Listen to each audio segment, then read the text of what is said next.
What's going on, guys? It's Justin back with another video. So I really wanted to discuss today the aftermath of the Miami Heat trading for Giannis.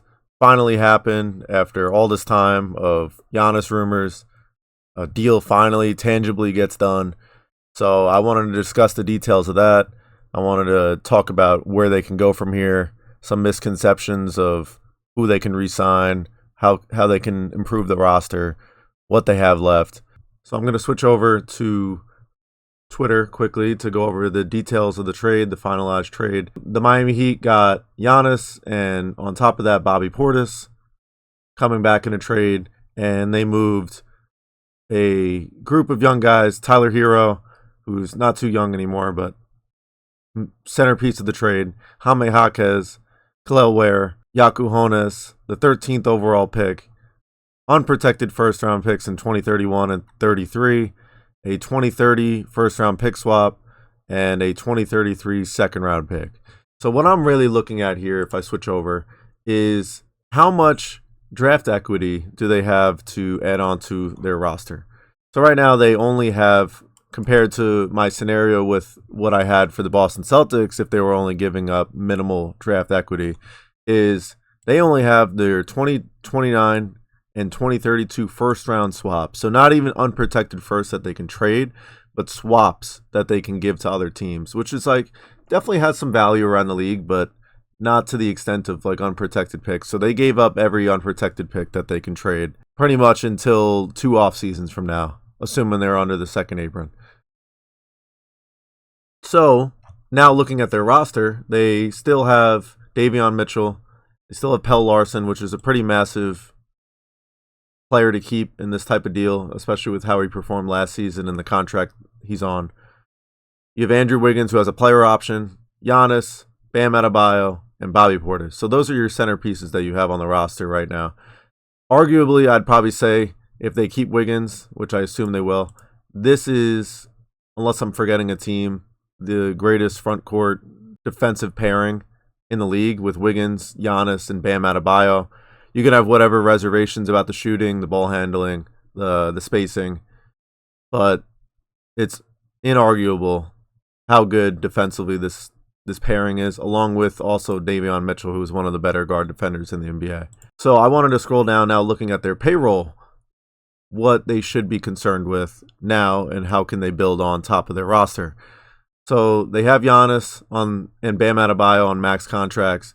Nikola Jovic's contract extension that they gave him the prior offseason is not aging too well based on how he played last season. If I pull up his numbers, he definitely did have a massive dip and I don't blame them for giving him the extension they did because of how well he performed. 11 points in 25 minutes the year before.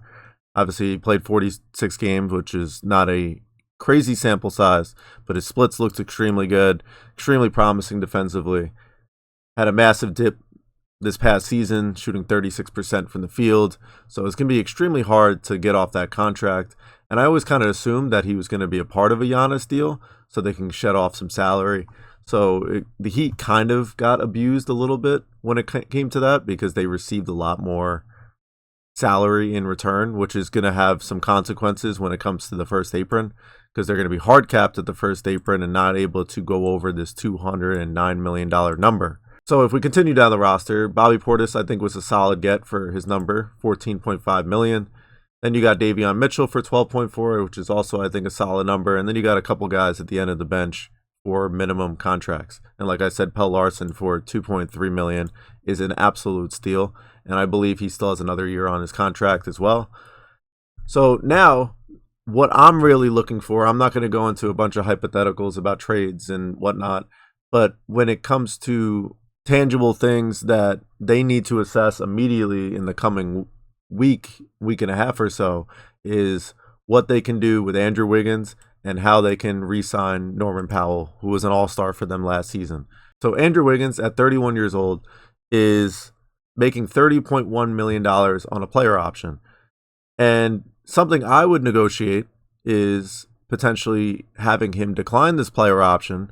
And because he's 31, he might want to look for some financial security because this might be his last real contract he's getting as a starting level player in the NBA. And re-signing him to a 3-year, let's say $60 million deal, $20 million annually, to kind of get him away from accepting this number. The reason you do that is because Norman Powell, it would be close to, not impossible, because you can trade out some salary to decrease your payroll. But just looking at this avenue, this is the easiest avenue to re-signing Norman Powell. If you don't negotiate with Wiggins and get this number down, it's nearly impossible. If Norman Powell is going for roughly around the mid-level exception, because I doubt any other cap space teams like the Brooklyn Nets or the Chicago Bulls are interested in bringing on a 33-year-old Norman Powell to their team. It is impossible basically for them, as a team that's $20 million currently if Wiggins accepts his player option, to re-sign Norman Powell to, let's say, a mid-level exception deal, which is worth around 15 to 16 million, to then fill out the rest of their roster and get 14 players on the roster. So that kind of goes out the door. But because of how important Norman Powell is to them, if they're not going to do a sign and trade and get some assets back, let's say I've heard that Detroit Pistons were interested in Norman Powell. If you're not doing that type of avenue and you're not trading anybody on the roster to decrease your tax bill, and it's going to be really hard to trade Jovic because of how bad his contract is based on how he performed last season. You're looking at Andrew Wiggins getting his extension early, him declining his player option, and now if he takes $20 million, the payroll is looking like $178.5 million, which is roughly around $30 million under the first apron, which then gives the Heat flexibility if they wanted to, for the sake of the video, give a similar contract to Norman Powell, which is above the mid-level exception. Maybe you want to fight off whatever teams could be potentially interested in him. I could see the Lakers being interested in him for the mid-level exception that they have. So let's say you want to fight off those teams, secure your guy. You get him for a 3-year, $60 million deal, and you still have roughly around, now, if it's $20 million, you have basically $10 million under the first apron to work with, which then you can re-sign guys like Kashad Johnson, who I'd be interested in getting back on like a 3 to 4 year minimum salary deal, similar to what the Knicks just did with Mo Diawara. And I really liked him pre-draft, so I think that would be a good get for them. Then you'd fill out the rest of the roster with minimum contracts. I'm not sure what Fontecchio would go for. If he's going for pretty much anything more than the minimum, then you're not going to be really able to re-sign him under the first apron unless you obviously make cuts with these larger salaries. So this is kind of what you're looking for and what you're working with. So if we put Norman Powell back up here, Andrew Wiggins re-signs, you get Kashad Johnson back. This is what the roster is with very little draft equity, if any. So it's really up for interpretation. Do you think this is enough ball handling? Do you think this is enough shooting?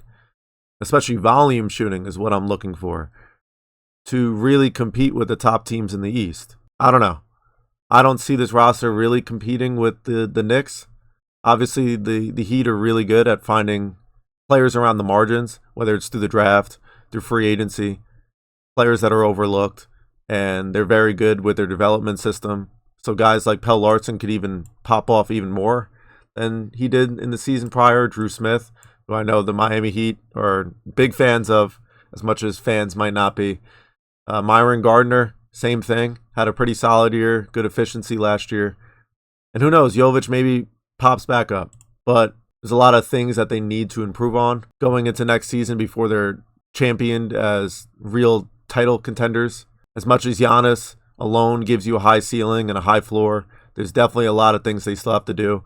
But the main thing I'm looking for is that they have to prioritize renegotiating with Andrew Wiggins and bringing back Norman Powell at the very minimum, and then you figure out whatever later.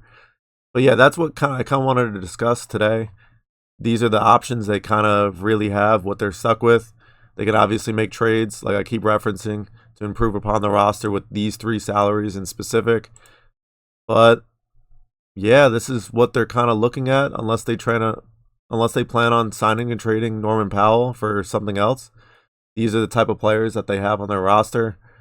If you think it's good enough, fine, but I still think they have slight room to grow, but they definitely need to take some steps to build upon what they just got with Giannis. But yeah, if you have any questions, this is basically what I wanted to cover for this video. Catch y'all later.